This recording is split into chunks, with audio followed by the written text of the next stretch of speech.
Have you ever had one moment, one fragile whisper, that stopped you in your tracks and made you realize your life would never, ever be the same again? That's what happened to James Miller, a man already carrying the weight of the world on his tired shoulders, when he heard a young bride whisper, with trembling lips and tears streaming down her cheeks, "Nobody wants my baby."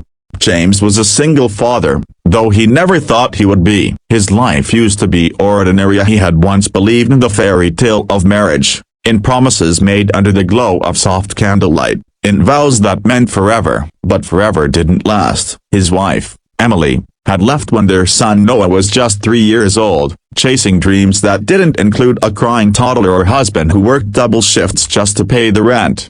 Now, years later, James was 32 and still working tirelessly, raising Noah on his own. Every morning began the same, a cracked alarm clock ringing at 5 a.m., James rubbing his weary eyes, and then the sound of little footsteps pattering down the hall as Noah crawled into his arms. The boy had the same hazel eyes as his mother, but the smiley, that bright, unshakable smiley, belonged only to James. Still, as much as Noah's presence filled his heart with light, the weight of being a single dad never left James. He worked construction by day and stocked shelves at a local grocery store by night. His hands were calloused, his back ached constantly, but what hurt the most wasn't physical, it was the loneliness, the quiet at night when Noah was asleep and James sat staring at unpaid bills, wondering if he was enough.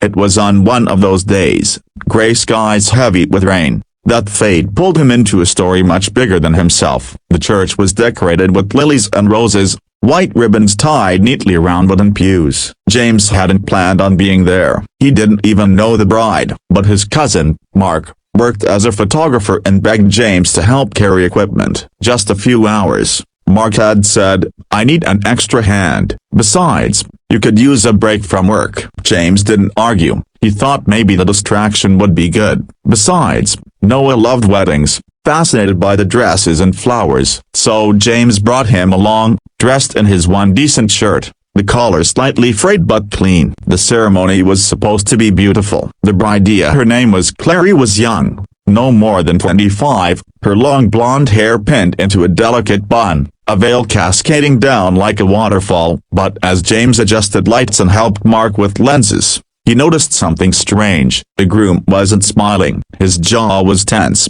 his eyes cold, and when the priest began speaking, the bride's hands shook so badly that her bouquet nearly slipped from her fingers. James had seen people nervous at weddings before, but this was different. There was fear in her eyes. As the vows began, Clara's voice cracked, her lips trembled, and she glanced toward the pews as though silently begging someone to stop the ceremony. But nobody moved. The guests whispered politely, smiling for appearances, ignoring the storm clearly raging inside her heart. Then it happened. The priest asked if anyone objected. The silence was thick, suffocating. Clara's lips parted, and in the faintest whisper, so quiet it seemed meant only for herself, and James heard her words, "Nobody wants my baby."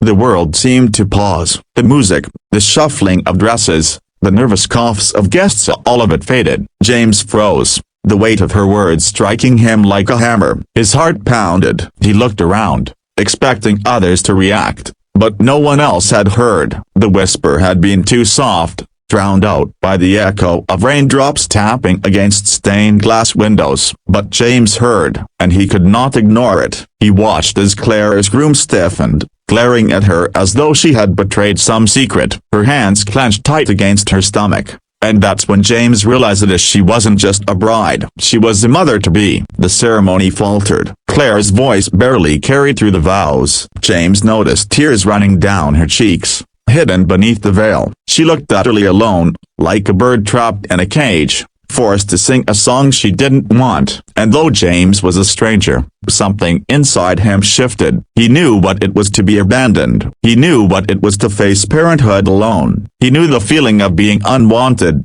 of wondering if your child would grow up believing they weren't enough. When the vows ended, and the couple was pronounced husband and wife, applause filled the room, but James couldn't clap. He was staring at Claire, at the hollow smile plastered on her face, at the silent plea in her eyes. The reception was livelier, Music playing, guests laughing, champagne glasses clinking. Noah danced clumsily with other children, his laughter pure and innocent. James stood by the edge of the room, pretending to help with the camera gear, but his mind wasn't on the job. It was on her. Claire sat alone at the table, untouched cake before her, hands folded protectively over her stomach. Her groom mingled, laughing too loudly, drinking too heavily, ignoring her entirely. It was then James saw the truth. This wasn't love. This was escape. She hadn't married for joy, she had married out of desperation. And so, with his heart pounding, James made a choice. He walked across the room,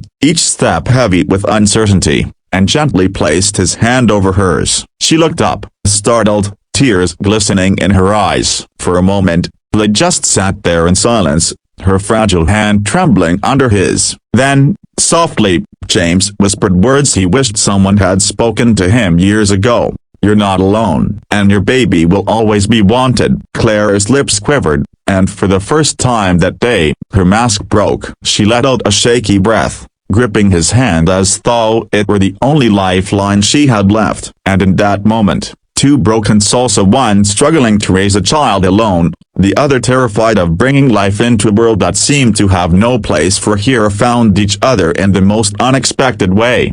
But this was only the beginning, because neither of them knew that their paths were about to intertwine in ways that would challenge everything they believed about love, sacrifice, and the meaning of family. Life as a way of placing strangers in our path at the exact moment we need them most. James never believed in fate, but after hearing Claire's whispered confession and holding her trembling hand, he began to wonder if maybe, just maybe, he was meant to be there that day.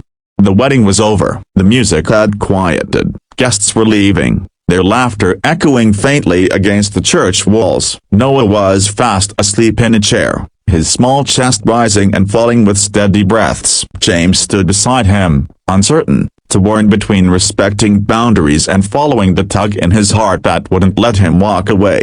Claire's groom had disappeared, storming out after an argument about the reception money. She sat there alone in her white dress, veil discarded, her eyes red from crying. She looked so fragile, so utterly defeated, that James felt an ache up in his chest. Finally, he spoke, his voice soft. "Do you want me to take you somewhere safe?" Claire blinked, startled, then glanced around the empty hall. "Safe?"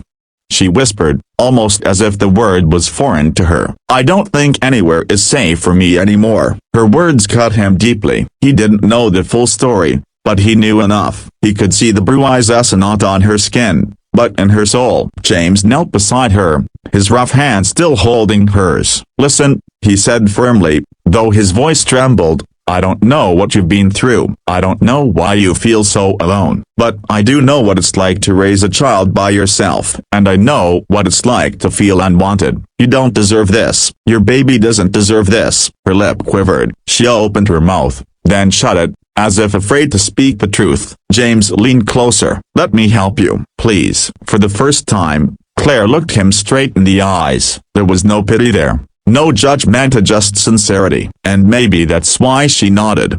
That night, James drove her home. The rain poured heavily, streets glistening under dim street lamps. Noah stirred in the backseat, mumbling in his sleep, while Claire stared out the window in silence, her arms wrapped around herself. Finally, she whispered, "His name is Daniel, my husband. He didn't want the baby." Her voice cracked. "He told me if I didn't get rid of it, he'd leave. So I married him, thinking maybe it would change his mind, but it hasn't. He looks at me like I ruined his life." James gripped the steering wheel tighter, anger boiling inside him. How could a man reject his own child? How could anyone abandon her in such a vulnerable state? Claire continued, tears streaming down her face. "I whispered those words because I believed them. Nobody wants my baby, not him, not his family, and I was starting to think a broken bar, not even me." Her confession hung heavy in the air. James swallowed hard, fighting back his own tears. He thought of Noah,